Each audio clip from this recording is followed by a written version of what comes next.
አንድ ሟች ወይም ሰው በተቀበረ ጊዜ አሉ አታሁ መለካን ሁለት መላእክቶች ይመጣሉ። ሰዎቹ ቀብረውት ቤተሰቦች ሲመለሱ እንደውም በሌላ ሐዲስ فإنه يسمع قرعان آلهم ይላል የጫማቸውን ኮቴ ይሰማል ሲመለሱ ማለት ነው። ይሄ ማለት ሩህ ወደ ሰውነቱ ትመለሳለች ማለት ነው። ከወጣ በኋላ ተመልሳ ሩህ ወደ እዛ ትመጣለች። የዛኔ እነዚህ ሁለት መላእክቶች ይመጣሉ። ምን የሆኑ መልካቸው አስወዳን ጥቁር የሆኑ አይናቸው ደግሞ አዝረቃን ሰማያዊ የሆኑ አይኖቻቸው ሰማያዊ አዝረቅ ነው። መልካቸው አስወድ በጣም የጠቆሩ ናቸው። يقال لأحدهما አንደኛው ማን ይባላል? አልሙንከር ይባላል። ወለልአኺሪ አልነኪር ይባላል። عليهما السلام ሰላም በሁለቱም ላይ ይሁን። ነኪርና ሙንከር ናቸው ማለት ነው። فيقولان له የውለሱ ይሉታል።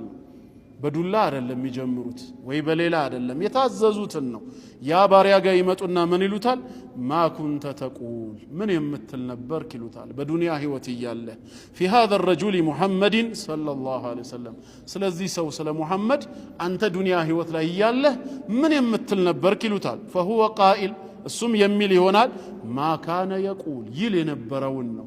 አሁን ከቅጣት ለመዳን ለማምለጥ ብሎ አዲስ ሐሳብ አይመጣለትም። ዱንያ ላይ የኖረበትን ያንኑ ነው እንዲል የሚደረገው አማኝም ይሁን ከሃዲ። ታዲያ ምን ይላል ሲባል فإن كان مؤمنا በዱንያ ህይወቱ አማኝ ከነበረ قال እንዲህ ይላል هو عبد الله ورسوله أشهد أن لا إله إلا الله وأشهد أن محمدا عبده ورسوله ይላል። فيقولان له ሁለቱም መላእክቶች ለሱ ይመልሱለታል إن كنا لنعلم እኛም የምናውቅ ነበርን أنك لتقول ذلك ይሄን ነገር እንደምትል እናውቅ ነበር።